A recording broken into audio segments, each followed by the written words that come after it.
The beginning of the movie shows us an alien spaceship passing by Earth and deploying a shuttle. We then cut to a military operation taking place somewhere in South America. A special rescue team led by Vietnam War veteran Major Dutch arrives on a chopper. The man goes on to meet with General Phillips, who explains the situation to him, saying that they lost a chopper that was carrying a cabinet minister and his aide that were now in guerrilla hands. Dutch was apparently picked up for the job by his old war buddy Dylan, who became a CIA officer. The man explained that he will also be participating to this operation. Dutch is not happy to have the CIA involved, but the general tells him that it was the orders. We then cut to the team as they fly over the jungle. Soon they reach the location and get deployed. After scanning the surroundings, the team finds the crashed helicopter with some army guys dead inside of it. Poncho reports to Dutch his findings, explaining that the vehicle was taken down by a heat seeker and was more than just a normal helicopter but a surveillance vehicle. Dylan arrives and Dutch asks him how a simple guerrilla is so well equipped. Billy reports seeing some men wearing US Army boots with the guerrilla. Dylan says it was probably just another rebel group as Dutch gives him a nasty look. Billy, who is looking around, has a strange feeling and goes on to climb a big tree. He is then shocked to see three skinned bodies hanging from their feet. The men turned out to be Green Berets, led by a man named Hopper that Dutch personally knew. Dylan says that he doesn't know why they were here and has no knowledge of any US operation in this area, but Dutch becomes suspicious of him. Why did they skin them? The team wonders. Meanwhile, Billy finds empty bullet shells, but there were no tracks around to be found. Dutch orders his team to move and Blaine pulls an M134 minigun. As they walk through the jungle, the predator watches them from the top of a tree. Dylan trips and falls and is threatened by Mac that he would kill him if he reveals their location. Soon the team reaches the camp of the guerrilla. Dutch witnesses one of the hostages being killed and begins the rescue operation. The team splits and after neutralizing the enemy traps, they begin taking out the guards one by one. Dutch then sneaks into the camp and puts a bomb on a truck that he sends right into the camp to blow it up. Then the action begins as the team launches the offensive and wipes out the guerrilla man. Dutch looks for the hostages and is sneaked on by a woman that he knocks down. Mac arrives and says that they found the other hostage dead and that he was not a cabinet minister but a CIA agent. Dutch then learns that the Russian military was also involved, which shows that something else was cooking. Dylan is ecstatic to put his hand on some intel and faces the wrath of Dutch, who accuses him of setting them up. Dylan says that they had stopped an invasion operation and that he had to lie to him or he would not accept the mission. Dutch is mad for being used as an asset and tells Dylan that his men were not expendable. While they get ready to leave as more guerrilla are on their way,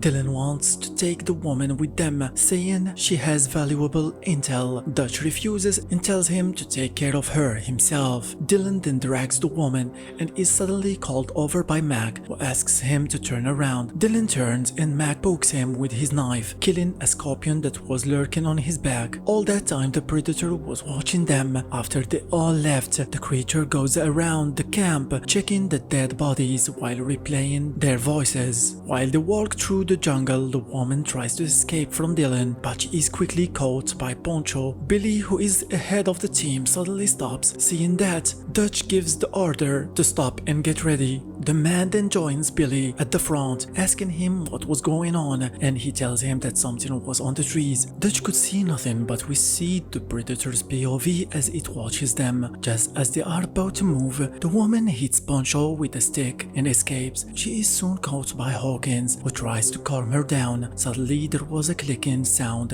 and when they look over, we see the invisible predator approaching. It attacks the man, splashing his blood all over the woman's face. The creature then drags him him away. Poncho arrives and sees the blood on the woman. He follows the trail of blood on the ground and soon finds what was left of Hawkins. Dutch arrives and is shocked at the sight. After they ask the woman what happened, she tells them that the jungle took him. Dylan and Poncho starts arguing until Dutch stops them, wondering why they didn't take the man's weapon and equipment. Dylan says it was similar to what happened to Hopper. Dutch launches a search for the rest of Hawkins' body. The team splits and starts looking around, but they couldn't notice the body hanging high on one of the trees. Blaine soon hears a noise that turns out to be an animal. The man is hit in the shoulder, then a plasma beam blows through his chest. Mac hurries to the location and sees the predator in his invisible cloak. The man calls for Dutch and opens fire on the creature. Mac grabs the minigun and starts frenetically shooting. The others soon arrive and started shooting too, reducing the forest to cinder, but after all stops, they found out that they had shot nothing. When checking Blaine's wounds, they found the wound was fused and looked very strange. Asking Mac about what happened revealed nothing, only the woman seems to have noticed the green blood of the predator on the leaf. The team starts setting up traps and alarms all around. Meanwhile, the predator sits on a tree where he takes care of his wounds. Its cries are heard throughout the jungle. Dylan's call for extraction is denied, and Dutch tells him sarcastically that they were all expendable assets. Later, they all sits down while Mac recounts his experience, saying that nothing should have survived the minigun. Asking the woman was fruitless, so Poncho turns to Billy, who seemed strange, saying he was scared. Billy adds that the creature was not human and says that they will all die. Night comes and we see Mac standing watch as he talks to the soul of Blaine, promising that he will avenge his death. There was a sudden noise followed by the flares going off and a growling as a creature jumped on Mac. Everyone wakes up to the noise of Mac fighting and stabbing what turns out to be a wild boar. The team then notices that they have left the woman alone and quickly head back to find that she was still there. They then find out that Blaine's body was taken, and they quickly understand that they were being hunted and that the creature uses a tree to travel. Dutch pressures the woman to speak, and turns out she knows English, and she tells the man that the creature could camouflage like a chameleon. The woman, whose name is Anna, is reminded that the creature is hunting them all before she is cut loose by Dutch. Dylan says that they should leave, but Dutch wants to stand and fight the creature, especially since Anna explained that they heard it. The whole team then begins rigging the area with all kind of traps. Then they all sat down and waited. Anna tells them how since she was young,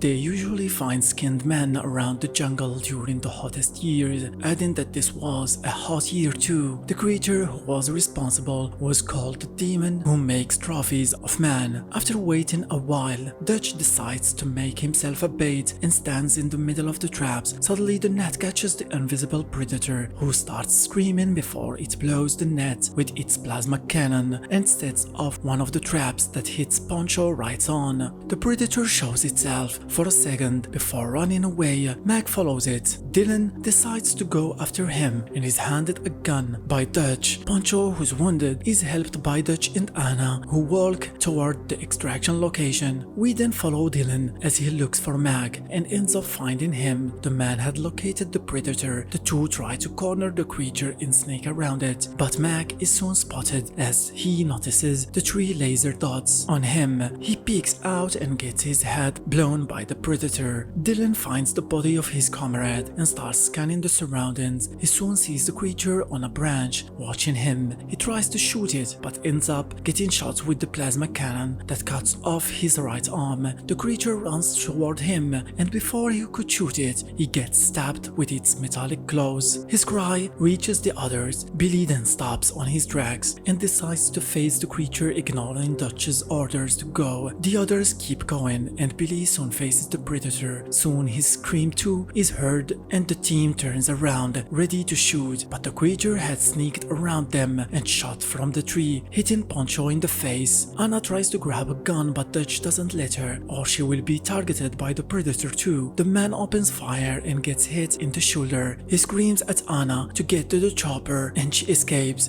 Dutch then starts running, followed by the predator, and ends up falling from the top of a cliff into a river. He is then taken by the strong stream and swims to the banks where he rests. But the predator is soon after him and too jumps into the water. Dutch drags himself through the mud and is cornered, but the predator couldn't spot him and starts shooting around randomly, then walks away. Dutch understood that he lived thanks to the mud covering him. We then see him as he prepares more traps to fight the creature. At that time, the predator pulls out the skull of Billy and prepares it to wear as a trophy. The night falls and we see Dutch making a bow and then covering himself in mud, and he starts screaming loudly while holding fire to attract the creature. He then sets up a big fire and waits on the top of a tree. Soon the predator appears behind his back, but he couldn't see him. Dutch quickly changes location and watches as the creature looks around for him. With his crafted bow, he shoots an explosive arrow that takes down the predator's invisibility cloak. The creature starts shooting randomly and Dutch gets hit and falls from the tree. The man who is hurt quickly changes location again and is followed by the predator. He hides and waits, then grabs two sticks with explosive heads. He tricks the predator to reveal its position, then launches an explosive stick at it. The predator is hurt by the explosion. Dutch then goes after the creature and follows its blood until reaching a cave. It turns out he was tricked by the predator who appears behind him, but the man sets off an explosive and tries to escape. The creature attacks and Dutch falls into the water. The mud is washed off and Dutch gets caught by the creature who pins him against a tree and starts checking his skull with the thermal vision before letting him go. The predator then walks few steps away and takes off its mask, revealing its horrifying face as it launches a loud scream and goes on for a face-to-face against Dutch with no weapons. The man has no chance against the strength of the predator as it toys around with him. He gets punched many times but keeps going, leading the predator towards his trap. But the predator notices the trap and walks around it, but ends up falling for another one as a big log falls on its head. Dutch sees the log moving and goes to finish the creature off. When about to smash its head, Dutch sees the state it was in and gives up. He then asks it what it was. The predator then repeats his words to him and goes on activating a device on his arm that produces a noise that gets faster and faster. The predator starts laughing and Dutch immediately runs away, and the device turns out to be a self-destruction mechanism that produces a huge explosion. The explosion was seen by the chopper that had Anna on it. After flying over the location, they find Dutch standing in the middle of the ashes. The man, who is in shock, is taken on board and away back to home. And with that, we reach the end of this epic movie. Thanks for watching. Don't forget to subscribe and see you guys next time. Bye bye.